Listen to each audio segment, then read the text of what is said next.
Hello everyone. Let's dive into the world of state machines. This is an introduction to finite state machines. We'll explore what they are and why they are incredibly useful.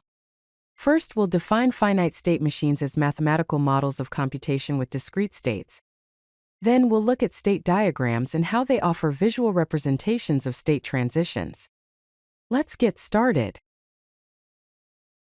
So, what exactly is a state machine? A state machine is a mathematical model that describes the behavior of a system. It does this by defining a finite number of states and the transitions between these states. Think of it as a system that can exist in exactly one state at any given time. This model helps in designing and understanding systems that react to events in a structured manner. Now let's look at the key components of a state machine. The first key component is states, which are the distinct conditions or situations the system can be in. The second key component is transitions.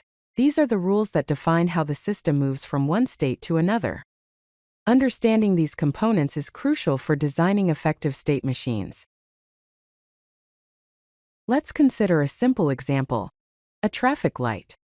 The traffic light has three states: red, which means stop, yellow, which means caution, and green, which means go. These states determine the behavior of the traffic light. The traffic light cycles through these states in a specific order.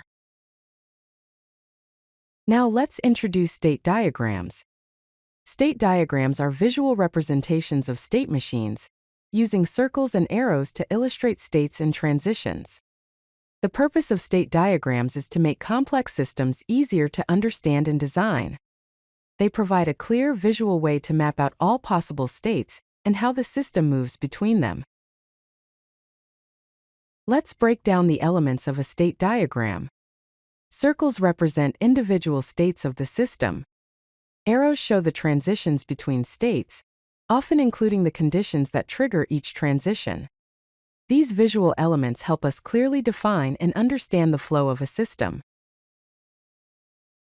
Let's revisit our traffic light example, but this time as a state diagram. The diagram includes three states: red, yellow, and green. The arrows between the states indicate the transitions, which are typically triggered by a timer. For instance, after a set time, the light transitions from green to yellow and so on. Finally, let's explore the applications and key takeaways of state machines. State machines are commonly used in digital circuits, game logic, control systems, and user interfaces. In summary, state machines provide a structured way to model and understand systems with predictable behavior patterns. If you like this video, hit that like button and don't forget to subscribe. Visit CodeLucky.com for more such useful content.